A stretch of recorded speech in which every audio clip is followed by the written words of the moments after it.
Assalamualaikum warahmatullahi wabarakatuh. Bismillahirrahmanirrahim. Alhamdulillahirabbil alamin. Nahmaduhu wa nasta'inuhu wa nastaghfiruh wa na'udzu billahi min shururi anfusina wa min sayyiati a'malina. May yahdihillahu fala mudilla lahu wa may yudlil fala hadiya lahu. Ashhadu an la ilaha illallah wahdahu la syarika lah wa ashhadu anna Muhammadan abduhu wa rasuluhu la nabiyya ba'dah. Allahumma fasalli wa sallim wa barik ala sayyidina wa habibina wa syafi'ina wa maulana Muhammadin wa ala alihi wa ashabihi wa man tabi'ahum bi ihsanin ila yaumiddin, amma ba'du. Allahumma allimna ma yanfa'una wanfa'na bima 'allamtana. Allahumma zidna ilman nafi'a wa amalan mutaqabbala. Amin ya rabbal alamin. Ibu sekalian yang dimuliakan Allah Subhanahu wa taala, alhamdulillah di pagi hari ini Allah pertemukan kita dalam majlis ilmu ini. Mudah-mudahan majlis kita diberkahi dan diridhai Allah Subhanahu wa taala. Amin ya rabbal alamin. Baik, Bapak sekalian, seperti biasa kita lancarkan kembali dan kita baca doa-doa kita ya. Allahumma, sama-sama semua. Allahumma inni abduka ibnu abdika ibnu amatika nasiyati biyadik madin fiyya hukmuk adlun fiyya qada'uk as'aluka bikulli ismin huwa laka sammaita bihi nafsak aw 'allamtahu ahadan min khalqik aw anzaltahu fi kitabik aw ista'tharta bihi fi 'ilmil ghaibi 'indak an taj'alal qur'ana rabi'a qalbi wa nura sadri wa jalaa'a huzni wa dhahaba hammi. Rabbi auzi'ni an ashkura ni'mataka allati an'amta alayya wa ala walidayya wa an a'mala salihan tardahu wa aslih li fi dhurriyyati inni tubtu ilayka wa inni minal muslimin.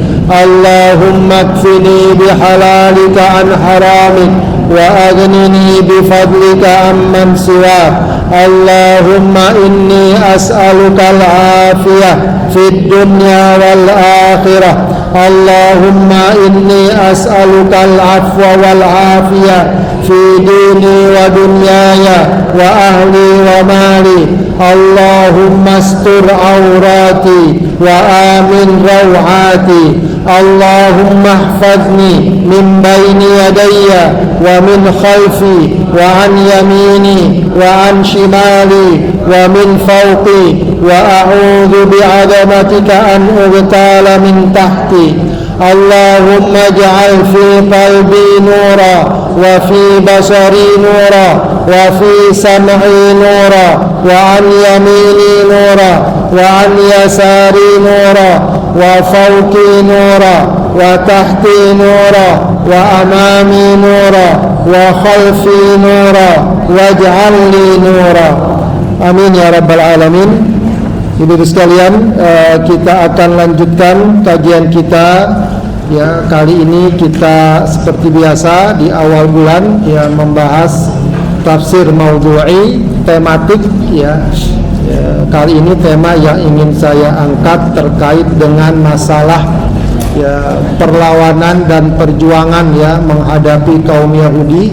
Ya, kita tahu sampai sekarang bangsa Palestina masih berada di bawah penindasan dan penjajahan kaum Zionis Yahudi ya, dan ini bagi kita sebagai seorang muslim harus menjadi bagian dari perhatian kita juga, kepedulian kita juga, dan pembelaan kita juga.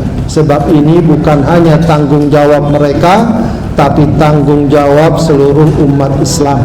Ya, apalagi di sana terdapat Masjidil Aqsa ya, yang dimuliakan dalam ajaran Islam. Ya, maka kita akan coba bahas satu ayat atau dua ayat yang juga banyak berbicara tentang kaum Yahudi di masa Rasulullah Shallallahu Alaihi Wasallam, yang ya settingnya kurang lebih itu memang ya begitulah ya sejarah dan pelajarannya. Ya selalu akan kita dapati hal-hal yang sama, ya hal-hal yang mirip, agar kita dapat mengambil pelajaran, ya bahwa apa yang pernah terjadi ya, pada masa sekarang juga dapat terulang, ya. Dan karena itu bagaimana kita menghadapinya pun semestinya sama sebagaimana dahulu Rasulullah Shallallahu Alaihi Wasallam menghadapi kaum Yahudi, ya karena latar belakangnya sama, kasusnya sama, dan ini memang bisa jadi atau boleh jadi Allah Subhanahu Wa Taala menjadikan kaum Yahudi ini sebagai bahan pelajaran bagi kita, bahan juga ujian dan latihan bagi kita untuk semakin memperkuat keimanan kita kepada Allah Subhanahu wa Ta'ala. Baik, surat yang akan kita bahas adalah surat Al-Hasyr, ya, meskipun tentu tidak kita bisa bahas semuanya, ya, tapi memang surat Al-Hasyr ini berbicara ya pada bagian-bagian awalnya terkait dengan kaum Yahudi, khususnya Yahudi Bani Nadir. Yahudi Bani Nadir, ya. Jadi dikenal di tengah masyarakat Madinah, bahkan sebelum kedatangan Rasulullah Sallallahu Alaihi Wasallam di Madinah itu sudah banyak kaum Yahudi yang tinggal di sana. Ya, mereka berkelompok-kelompok sesuai sukunya juga. Jadi ada Bani Nadir, ada Bani Qainuqa, ada Bani Quraidah. Ya. Mereka itu tinggal di Madinah. Ya, diriwayatkan mereka itu pelarian dulunya, ya, dari negeri Palestina lalu ke negeri Yaman, Sabah, dari Sabah baru ya ke Madinah. Begitu ya.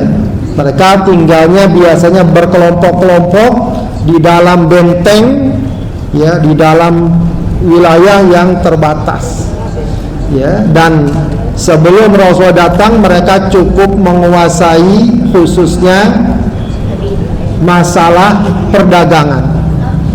Ya, di masyarakat Madinah itu adalah masyarakat pertanian. Nah, ekonominya itu mereka yang menguasai. Kalau lihat setting sekarang ya kurang lebih seperti itu juga. Ya, dunia sekarang itu sedikit banyak ya, ekonomi ya, secara makro, secara garis besar itu banyak dikendalikan oleh kaum Yahudi. Saat itu di Madinah juga begitu. Ya, mereka itu boleh dibilang masyarakat elit lah ya. Pertama juga punya pendidikan karena bisa membaca menulis. Ya, mereka juga menguasai perekonomian di kota Madinah. Baik. Namun ketika Rasulullah SAW datang, Rasulullah tidak memusuhi mereka. Bahkan diajak untuk apa? Ya, untuk bekerja sama, untuk membuat kesepakatan bersama yang kemudian dikenal sebagai apa, Bu? Namanya Piagam Madinah kalau sekarang. Ya, disebut sebagai Piagam Madinah. Itu ketika Rasul ke Madinah, hijrah ke Madinah dan para sahabatnya, setelah membangun masjid, mempersaudarakan antar kaum Ansor dan Muhajirin, maka Rasulullah membuat kesepakatan bersama di antara penduduk Madinah, termasuk dengan orang-orang Yahudi. Termasuk dengan orang-orang Yahudi. Begitu ya. Yang diantara kesepakatannya adalah bahwa satu sama lain harus saling tolong menolong, ya, bantu membantu dalam kehidupan bermasyarakat. Bahkan dikatakan kalau kaum muslimin ada diserang dari luar, maka pihak lain, Yahudi dan lain sebagainya harus menolong. Begitu juga kalau misalnya kaum Yahudi diserang dari luar, maka kaum muslimin harus menolong. Asalnya demikian. Ya, asalnya demikian. Ya, Jadi kehidupan masyarakat yang sebenarnya sudah bagus, ada kesepahaman, ada kesepakatan, ya, ada kesepakatan. Maka memang kemudian akhirnya nanti dikenal ya, kalau dalam kajian-kajian politik modern itu disebut sebagai cikal bakal dari masyarakat madani.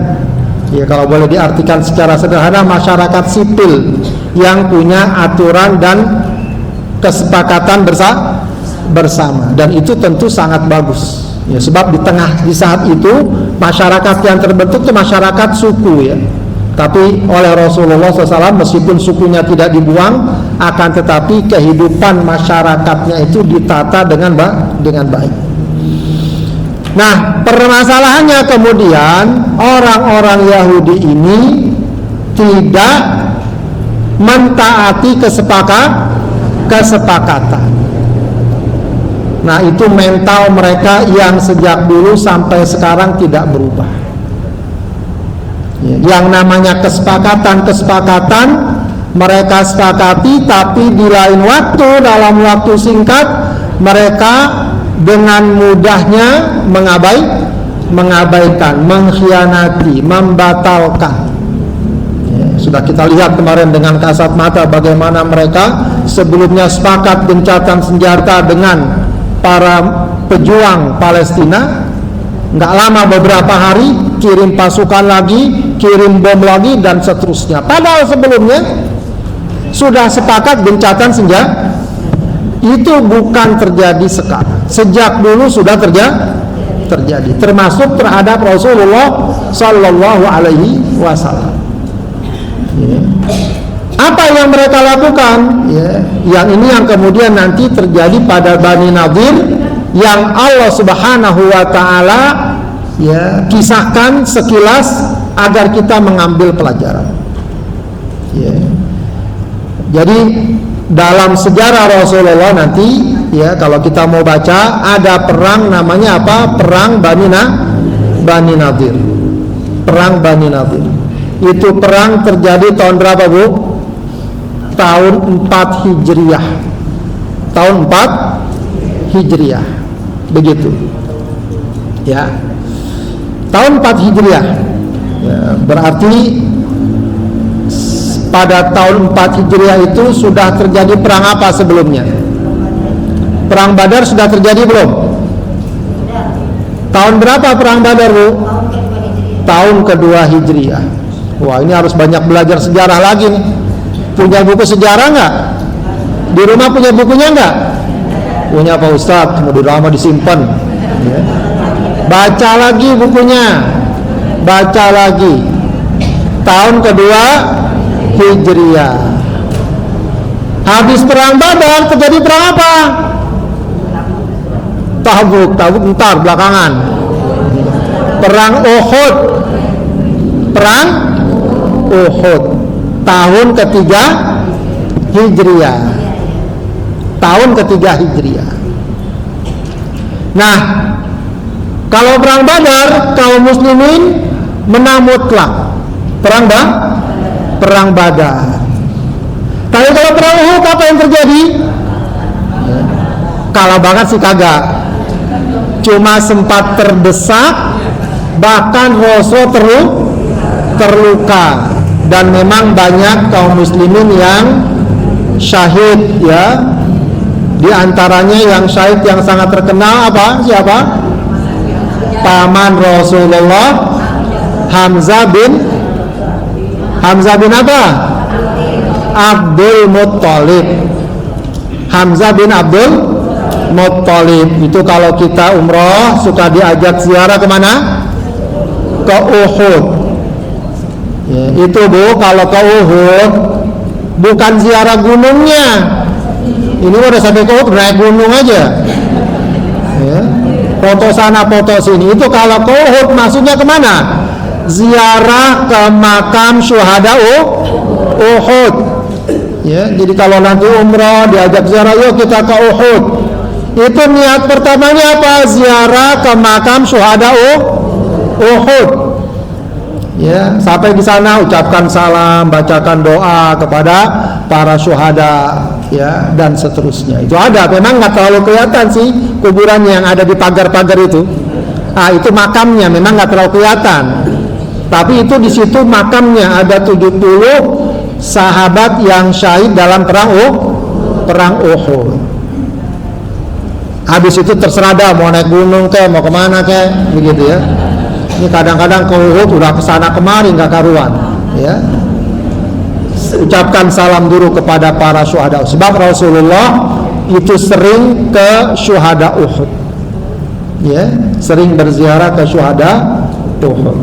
Nah, memang di perang Uhud itu ya panjang lah ya ceritanya. Kaum muslimin itu pasukannya terdesak, sempat menang tapi karena ada satu peristiwa akhirnya terdesak sampai nyaris Rasulullah terbunuh. Namun alhamdulillah Allah selamatkan.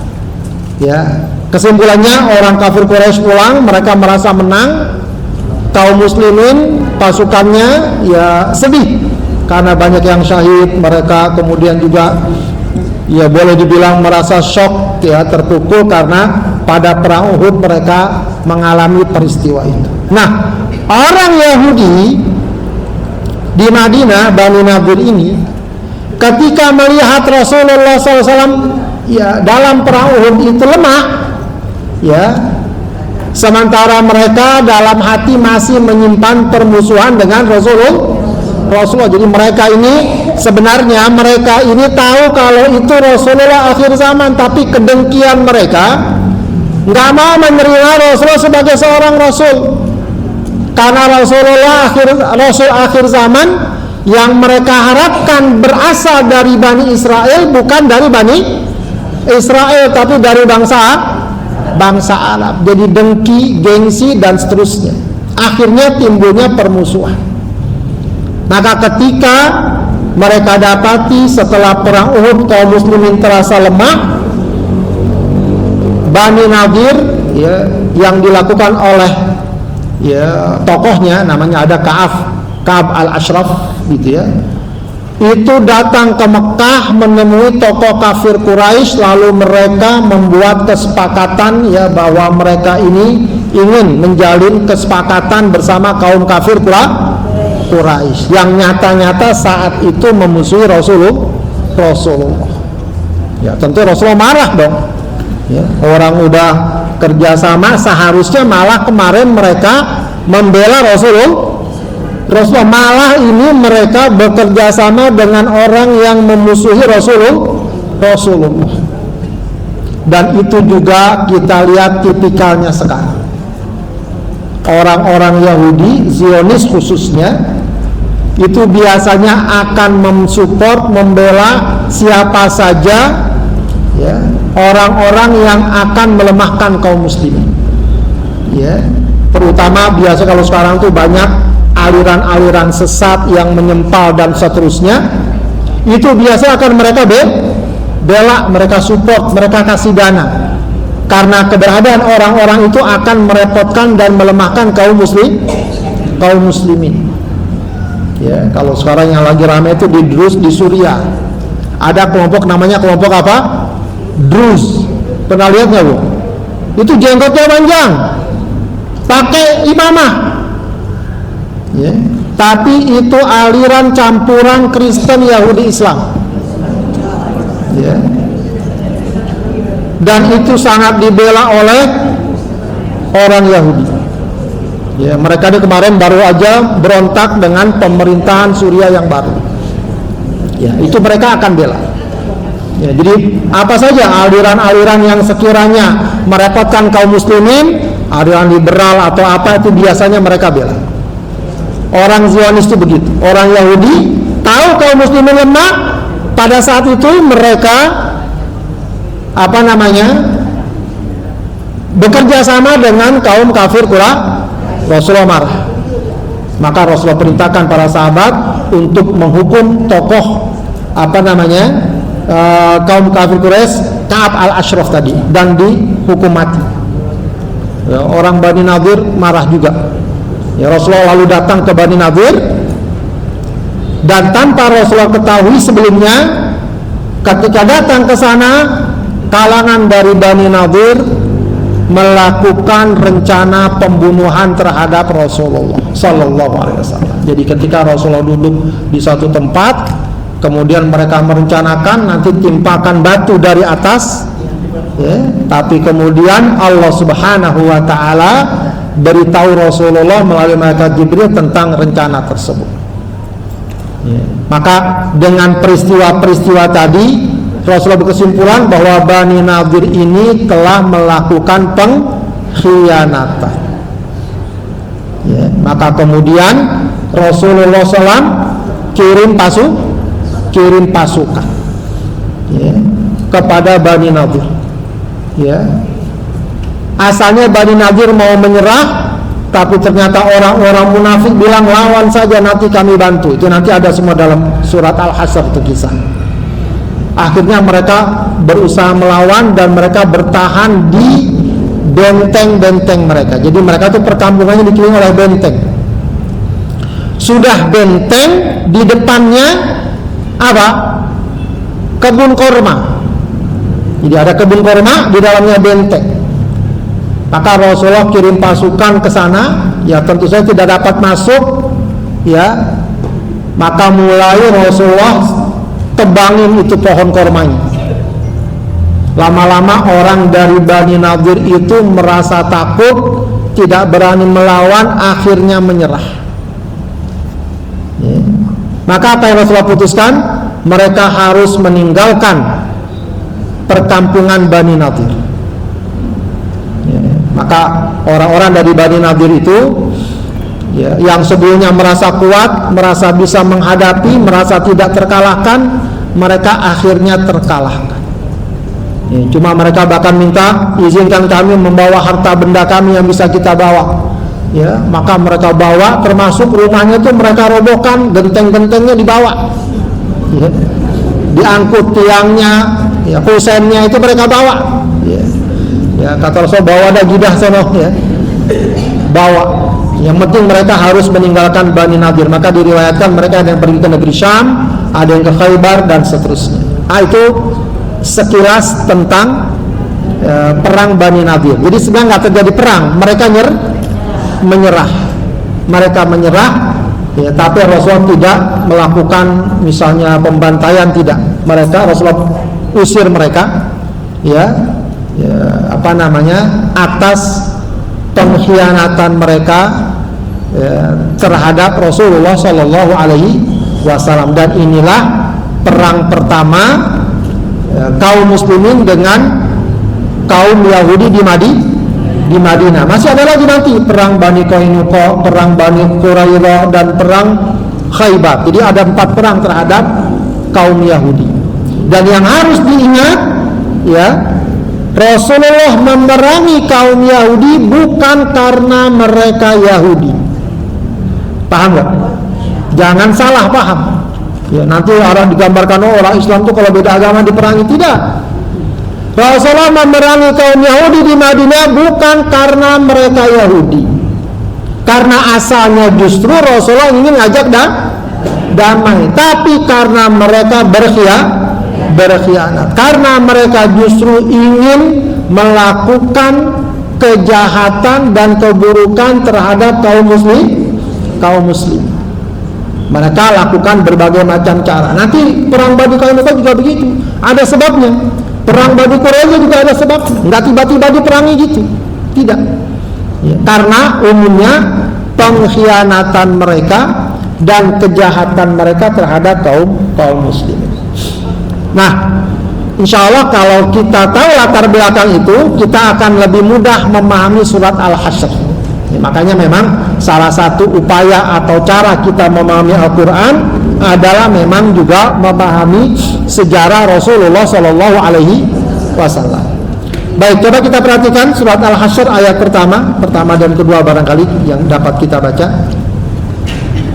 A'udzu billahi minasyaitonir rajim. Bismillahirrahmanirrahim. Sabbaha lillahi ma fis samawati wa ma fil ardh. Ya, tetap ini kita pakai referensi tafsir Al-Jalalain. Sabbaha lillah, memuji kepada Allah, ma fis samawati wa ma fil ardh, ma, apa yang ada di langit dan di bumi. Ya. Kalau dalam tafsirnya dikatakan ma ini taglibun. Ya, jadi kalau apa kan menunjukkan benda mati atau benda hidup? Apa? Mati. Kalau benda hidup apa katanya? Siapa? Tapi di sini menggunakan kata ma, gitu ya. Maksudnya bukan berarti yang bertasbih, yang memuji Allah hanya benda mati. Ya, makhluk hidup pun memuji Allah. Makhluk Allah, baik yang makhluk hidup atau makhluk yang mati atau benda mati, itu hakikatnya adalah bertasbih kepada Allah. Jadi alam ini sebenarnya semuanya bertasbih. Langit, bumi, matahari, ya, apa malaikat, manusia bertasbih. Cuma memang khusus manusia dan jin itu ada yang beriman, ada yang kafir. Ya. Ada di antara mereka yang tidak mau bertasbih. Padahal seluruh alam ini, hewan-hewan, binatang itu bertasbih. Mereka bertasbih. Maka sebenarnya kalau kita juga bertasbih, kalau kita juga memuji Allah, ya sebenarnya kita itu sedang membangun keselarasan di alam ini, membangun harmoni di alam ini. Kebalikannya, kalau ada orang tidak mau bertasbih, tidak mau memuji Allah, tidak mau bertunduk di hadapan Allah, dia itu telah mengganggu keharmonisan alam. Sebab alam itu secara keseluruhan bertasbih, memuji Allah, ya. Wa huwal azizul hakim. Dialah Allah yang al-aziz. Al-aziz itu artinya apa? Ya, perkasa, artinya zat yang punya kekuatan, punya kekuasaan. Kalau orang sekarang punya izzah. Izzah itu artinya apa? Kekuatan, harga diri. Ya. Jangan sampai ada orang main-main dengan kita. Kita harus punya kekuatan. Maka Allah yang maha kuat, Allah punya kekuatan. Ya. Allah dapat melakukan apa saja terhadap hambanya. Ya. Tapi juga Allah al-hakim. Ya. Hakim itu apa? Dari kata hikmah, punya hikmah. Allah penuh dengan hikmah, ya. Sebab segala apa yang Allah lakukan pasti semuanya, ya, baik, terukur dan seterusnya. Ya, ini juga sebenarnya merupakan muqaddimah dari surat ini untuk menggambarkan bahwa Allah menurunkan ajarannya, Rasulullah dan nanti juga kaum muslimin, ya, itu hendaknya punya dua sifat ini. Pertama, sifat izzah, punya harga diri, punya kekuatan. Ya. Apa pentingnya kita punya kekuatan? Agar orang lain tidak mudah melecehkan dan menghinakan kita. Ya. Jangan jadi orang yang lemah. Kalau jadi orang lemah, gampang diinjak, gampang dinista dan seterusnya. Maka hendaknya kita punya kekuatan. Kekuatan apa? Ya fisik, kekuatan iman, kekuatan ilmu, ya. Kalau sekarang juga kekuatan ekonomi, ya. Itu kekuatan-kekuatan tersebut hendaknya kita bangun. Makanya dalam hadis Rasulullah mengatakan al-mu'minul qawi ahabbu ilallah minal mu'minid dhaif. Khairun wa ahabbu ilallah minal mu'minid dhaif. Mukmin yang kuat lebih baik dan lebih Allah cintai daripada mukmin yang lemah. Tapi bukan sekedar kuat saja, tapi punya hikmah. Kuat tapi terkendali. Kalau sekedar kuat saja akhirnya sombong, akhirnya berlagak, akhirnya semau-maunya. Harus punya hikmah. Ya, jangan mentang-mentang kuat sedikit, baru juga belajar silat dikit udah pasang jurus saja. Ya. Tidak perlu. Ya, kapan dipakai dan seterusnya. Perlu ada hikmah, perlu ada sikap bijaksana. Ya, jangan sampai mentang-mentang kita kuat, apa saja mau kita hadapi dengan kekuatan. Tidak, ya, ada saatnya. Jadi orang kalau cuma hikmah saja tidak punya kekuatan, bisa jadi dia gampang dikalahkan. Tapi juga punya kekuatan saja tidak punya hikmah, bisa jadi dia ngawur dan sembrono, ya, ceroboh dengan segala apa yang dia miliki. Yang ideal adalah punya kekuatan juga tapi punya hikmah, dan itu merupakan bagian dari nama Allah dan sifat Allah, yaitu Al-Azizul Hakim. Baik, kemudian Allah katakan huwallazi akhrajal ladzina kafaru min ahlil kitab. Huwallazi, dialah Allah. Huwa di sini kembali kepada Allah. Akhrajal ladzina kafaru, yang mengeluarkan orang-orang kafir, min ahlil kitab, dari kalangan ahli kitab.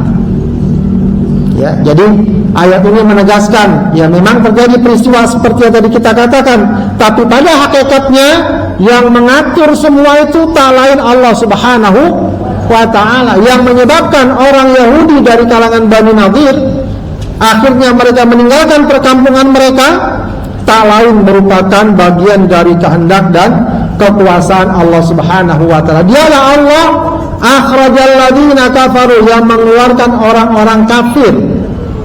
Ya, ini memang dipertegas bahwa Yahudi, Nasrani, kalau dalam akidah kita ya orang kafir. Tapi kita nggak perlu panggil mereka kalau kenal teman dekat orang Nasrani, bang kafir, nggak perlu. Mas kafir, ya, nggak usah. Tetap biasa saja panggil namanya. Kalau ada atributnya panggil atributnya, Pak, Mas, Bang, dan. Tapi bahwa mereka karena tidak beriman kepada Allah dan Rasulnya adalah orang kafir, ya itulah yang memang Allah sebutkan. Akhrajal ladzina kafaru min ahlil kitab, dari kalangan ahlul kitab. Ahlul kitab adalah Yahudi dan Nasrani, dan dalam hal ini yang dimaksud ahlul kitab adalah Bani Nadir dari kalangan kaum Yahudi. Dialah Allah yang mengeluarkan orang kafir dari kalangan ahli kitab, min diarihim, dari perkampungan mereka, min masakinhim bil Madinah, dari tempat-tempat tinggal mereka di Madinah, ya, dari perkampungan Bani Nadir, li awwalil hasyr, ya, pada pengusiran pertama, ya. Jadi memang dikatakan bahwa ini pengusiran mereka yang pertama. Nanti mereka akan terusir lagi dari negeri Syam, dari Palestina. Kapan mereka tuh nanti akhirnya diusir itu? Dalam sejarah Islam, kapan mereka terusir lagi? Itu pada masa Khalifah Umar bin Khattab, ya. Kemana? Ke Khaybar, ya. Baik, jadi mereka diusir, ya, dari Madinah, dari perkampungan mereka di Madinah pada pengusiran yang pertama. Baik, ma dhanantum, kalian tidak mengira, ayyuhal mu'minun, maksudnya orang mukmin, ayakhruju wa dhannu annahum mani'atuhum husunuhum min Allah, ya. Ma dhanantum, ya, kalian tidak akan mengira, ya, bahwa mereka dapat keluar, ya. Jadi wa dhannu annahum mani'at, dan mereka sendiri, orang-orang siapa? Yahudi, itu juga mereka mengira bahwa mereka itu punya penghalang dan pencegah yang kuat, ya. Husunuhum, ya, dicegah oleh siapa? Benteng-benteng mereka, minallah, dari azab Allah. Jadi kaum muslimin itu asalnya juga bukan pesimis, ya. Sebab apa? Sebab secara psikologis disebutkan dalam kitab-kitab sirah, secara psikologis kaum muslimin baru saja selesai perang Uhud dalam kondisi kejiwaan yang mulai yang lumayan lah ya, lumayan terpukul. Lalu mereka dihadapkan pada pembangkangan Bani Nadir, yang mereka ini berada dalam benteng yang kuat. Di depan bentengnya ada kebun-kebun kurma. Ya, jadi ada semacam, ya boleh dibilang keraguan dan kekhawatiran apa bisa melawan mereka. Sementara saat itu kaum muslimin sedang lemah karena habis perang Uhud. Kaum dari Bani Nadir pun merasa pede. Oh, kami nggak bakal bisa dikalahkan, nggak gampang ngalahin kami kan di benteng yang kuat, nggak gampang. Ya, Muhammad dan pasukannya pun lagi lemah. Nah, ini yang Allah katakan, ma dhanantum ayyakhruju wa dhannu annahum mani'atuhum minallah. Tapi apa yang terjadi? Fa'atahumullahu min haitsu lam yahtasibu. Maka Allah Subhanahu wa ta'ala datangkan sesuatu dari apa yang mereka tidak duga. Lam yahtur bibalihim, ya, mereka enggak menduga. Apa yang terjadi? Wa qadhafa fi qulubihimur ru'b. Yang terjadi adalah Allah Subhanahu wa ta'ala masukkan dalam hati mereka apa? Ar-ru'b. Apa? Rasa gentar dan rasa takut. Rasa gentar dan rasa takut. Ya, ini sebenarnya kalau bahasa sekarang namanya masalah psikologi. Kadang-kadang kemenangan itu bukan sekedar dia punya kekuatan, tapi juga keberanian. Ya, kalau bahasa orang sekarang harus pede, percaya diri. Ya, itu saja biasanya membuat lawan jadi gentar. Ketika dia gentar, dia jadi lemah. Ya, itu ibarat kita itu biasanya ada anjing menggonggong di jalan. Kalau kita lari ketakutan, anjing semakin berani nggak? Berani. Tapi kalau kita gonggong juga, anjing bisa takut itu. Masa kita berani apa enggak? Ya. Anjing menggonggong, coba aja kita bentak, ya, biasanya takut dia. Saya juga belum pernah coba sih. Ya. Kalau kita berani, dia akan takut. Tapi kalau kita takut, dia tambah berani. Ya. Jadi ini yang terjadi kemudian pada kaum Bani Nadir. Ya, Allah Subhanahu wa ta'ala masukkan dalam hati mereka rasa gentar, rasa takut. Akhirnya mereka sama sekali tidak melawan. Padahal wallahu a'lam, mereka ada di benteng. Di saat itu pun pohon korma masih banyak. Kalau mereka serang, mereka kirim panah, mereka apa? Ya, mereka di benteng relatif akan terjaga, tapi mereka takut. Ya. Akhirnya mereka menyerah kepada Rasulullah Sallallahu Alaihi Wasallam, dan itu sesuatu yang tidak diduga. Ya, maka memang ya menghadapi kaum Yahudi memang tidak boleh gampang menyerah. Ya, sebab mereka memang ingin sekali itu kaum muslimin menyerah. Udah nggak usah perang, damai. Akhirnya semakin mereka tindas, semakin mereka rampas itu. Ya, kalau sekarang negeri Palestina dari mulai mereka cuma 10%, daerahnya sekarang 20%, 30%, sekarang sampai daerah yang mereka kuasai lebih dari 70%. Ya, sedikit-sedikit itu mereka. Ya. Ya, karena apa? Ya karena mereka pakai itu cara pelan-pelan dan seterusnya. Ya. Maka ya, mereka memang harus ya dihadapi dengan kekuatan ya dan juga kepercayaan diri, meskipun tentu saja tidak kita pungkiri bahwa memang banyak sekali korban yang jatuh, yang menderita, tapi itu boleh dikatakan sebagai harga yang harus dibayar untuk sebuah perjuangan, apalagi ini terhadap penjajahan ya. Dan itu bukan hanya terjadi di Palestina, kalau konteks sekarang di berbagai negara, bahkan di negara kita sejarahnya seperti itu. Perjuangan melawan penjajah itu ya tidak bisa tidak harus ada korban. Ya, bukannya kita cari-cari, tapi memang resiko yang tidak bisa dihindari. Dan itu bisa berlangsung sekian lama. Ya, peristiwa penjajahan Palestina ini belum ada 100 tahun. Sekitar 70 tahun lebih. Ya.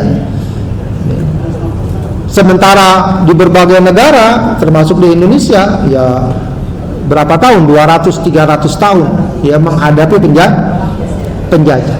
Ya, begitulah sesuatu yang harus kita pahami. Ya, Rasulullah SAW menghadapi kaum Yahudi Bani Quraidah, meskipun saat itu kaum muslimin lumayan lemah, tapi di hadapan mereka tidak boleh merasa lemah.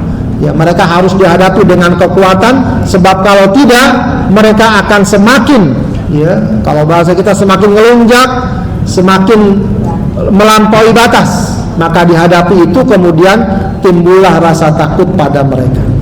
Kemudian Allah gambarkan yukhribuna buyutahum biaidihim wa aidil mu'minin. Ya, yukhribuna buyutahum, mereka merusak sendiri, merombak sendiri rumah-rumah mereka. Nah, ini maksudnya yang tadi kita katakan, ya, Rasulullah mengusir mereka, tapi mereka minta izin untuk membawa, ya, barang-barang terkakas yang mereka miliki. Ya, maka ketika diizinkan, termasuk tuh rumah-rumah mereka ambil tuh gentengnya, kusennya, kayunya mereka bawa. Ya, jadi Allah gambarkan yukhribuna buyutahum, mereka sendiri yang merusak rumah-rumah mereka yang mereka selama ini sudah bangun. Biaidihim, dengan tangan mereka, wa aidil mu'minin, dan juga tentu dengan kekuatan kaum mukmin, orang-orang yang beriman. Fa'tabiru ya ulil absar. Ya, ini yang juga penting. Fa'tabiru, maka wahai orang yang berakal, i'tabiru, ambillah pelajaran.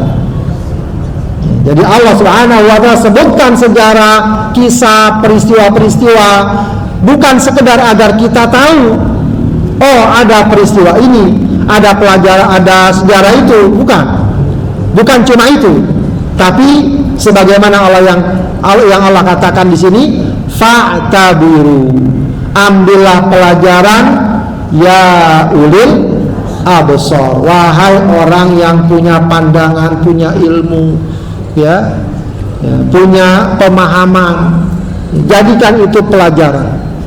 Ya, jadikan itu pelajaran.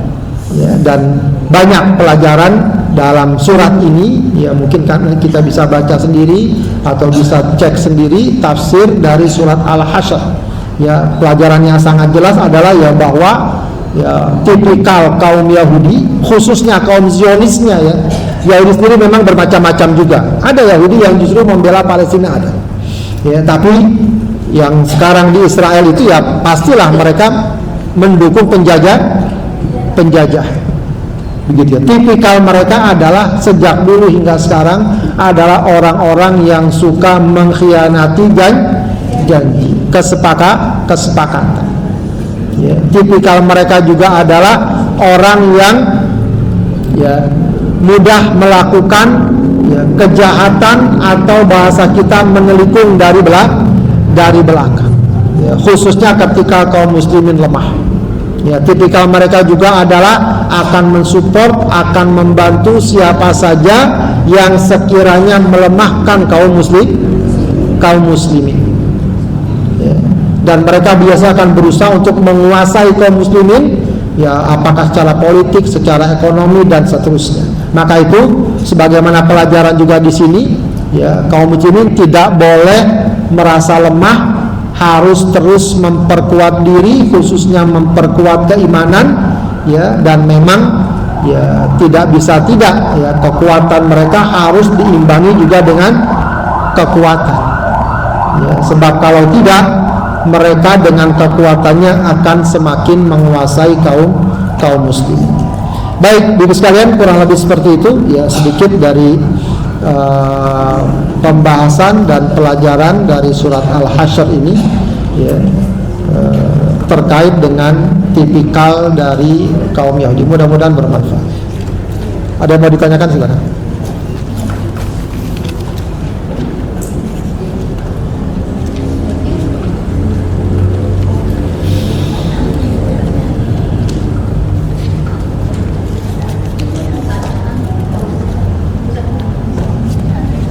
Baik, kenapa sampai sekarang Yahudi Israel masih berkuasa di Palestina? Ya, kalau bahasa akidahnya ini merupakan takdir Allah, kehendak Allah. Kehendak Allah itu ada yang baik, ada yang buruk. Tapi Allah Subhanahu wa taala kalaupun berkehendak buruk, sebenarnya yang Dia inginkan adalah kebaikan. Ya, jadi jangan kita kemudian Allah menghendaki keburukan. Bukan keburukan yang Dia maksud, tapi kebaikan. Ya, dengan adanya penjajahan Zionis misalnya, kaum muslimin menjadi sering mendoakan saudaranya, membantu, peduli, mengirim donasi, memberikan kepedulian, dan saudara-saudara kita di Palestina menjadi ladang jihad, ladang perjuangan fisabilillah, dan seterusnya. Itu diantara hikmah-hikmah kenapa Allah Subhanahu wa ta'ala hingga kini menghendaki adanya Zionis Israel menguasai bangsa Palestina. Adapun perkara-perkara yang sifatnya teknis, ya banyak juga. Ya, paling jelas dan paling tampak adalah menggambarkan kelemahan kaum muslimin secara umum. Kelemahan itu ya salah satunya dan bahkan boleh dikatakan yang paling utama disebabkan karena apa? Tidak bersatu. Ya, gampang diadu domba, gampang dibuat permusuhan satu sama lain, dari mulai antar pribadi, antar kelompok, antar masjid, jangan-jangan antar majelis taklim juga, ya, antar ormas sampai antar negara. Ya, kalau kita lihat, ya gampang sekali umat itu bertikai. Ya. Maka saya sering ingatkan, ya termasuk kita yang di majelis seperti ini, ya, kalau kita dapati ada perbedaan di tengah kaum muslimin, usahakan sikapi dengan baik. Ya, jangan gampang kita bermusuhan. Ya, karena permusuhan pasti akan melemahkan. Wala tanaza'u fatafshalu wa tadhhabu. Ya, boleh dibilang negeri-negeri Islam meskipun memang ada persatuannya, tapi yang sering terjadi tidak, ya, atau sering terjadi adalah ya gontok-gontokan dan seterusnya. Tentu saja juga faktor lain, ya, yang cukup berat adalah ya kemandirian lah, boleh dibilang begitu.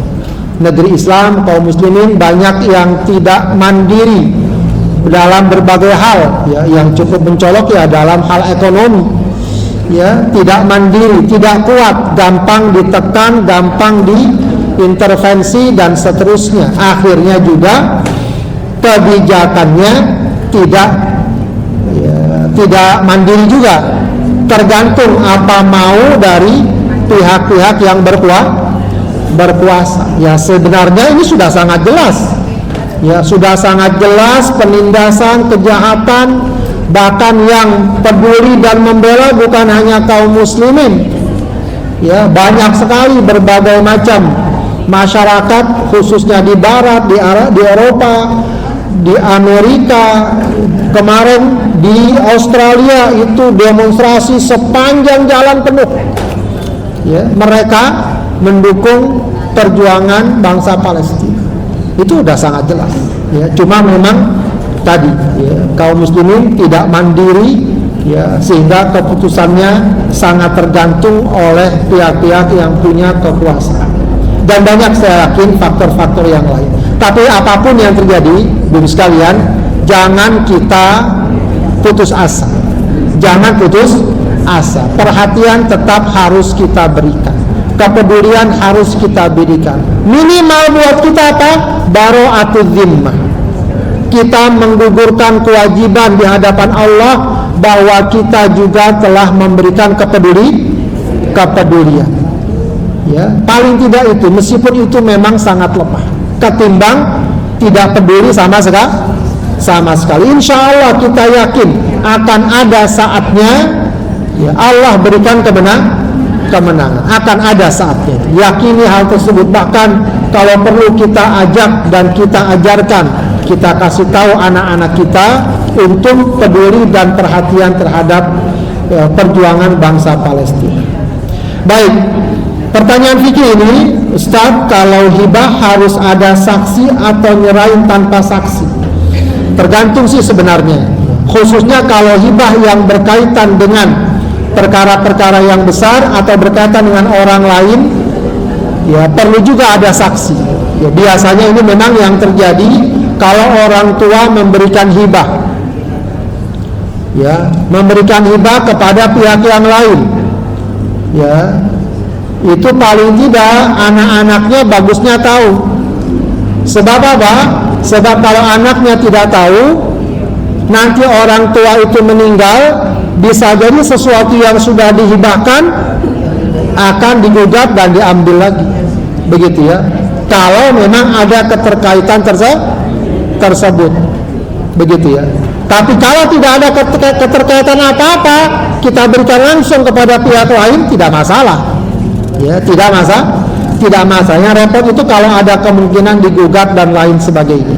Ya, biasanya memang ini kaitannya dengan orang tua. Orang tua ingin memberikan hibah kepada anaknya, ya pertama tentu harus adil. Jangan yang satu diberi, yang lain tidak diberi. Yang kedua, ya harusnya memang semua anak, semua pihak yang berkaitan itu tahu, agar tidak menimbulkan, ya, polemik atau pertikaian di antara mereka, khususnya ketika orang tua sudah meninggal. Wallahu a'lam. Baik, ada yang bertanya? Langsung ada.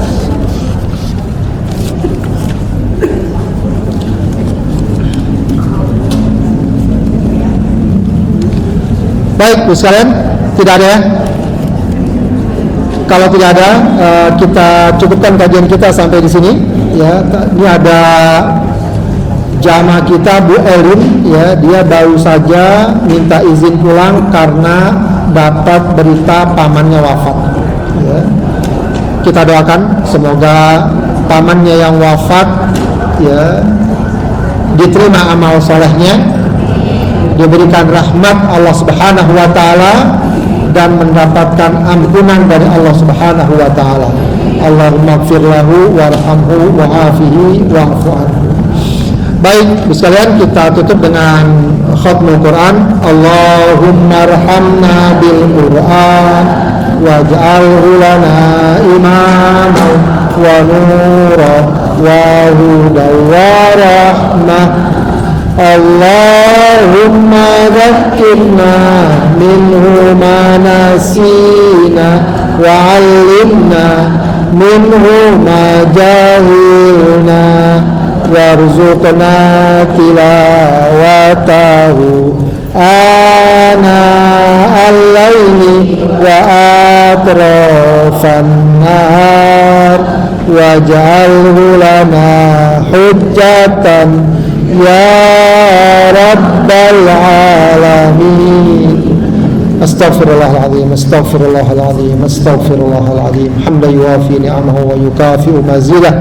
Ya Rabbana wa ilahana lakal hamdu wa lakal syukru kama yanbaghi li jalali wajhika wa 'azimi sultanik. Allahumma salli ala sayyidina Muhammad wa ala ali sayyidina Muhammad. Allahumma arhamna bil Qur'an, Allahumma arhamna bil Qur'an, Allahumma arhamna bil Qur'an. Allahumma arzuqna tilawatahu ana al-laili wa ana an-nahar.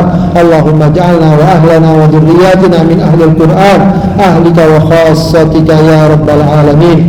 Rabbana ighfir lana wa liwalidina warhamhuma kama rabbayana shighara. Rabbana hab lana min azwajina wa dhurriyyatina qurrata a'yun waj'alna lil muttaqina imama. Allahumma ansur ikhwanana al-muslimina fi Filistin. Allahumma ansur ahla Gazzah. Allahumma ansurhum nasran mu'azzara. Allahumma afrij alaihim sabran wa thabbit aqdamahum. Allahumma alayka bil yahudi al-ghasibin al-mu'tadin.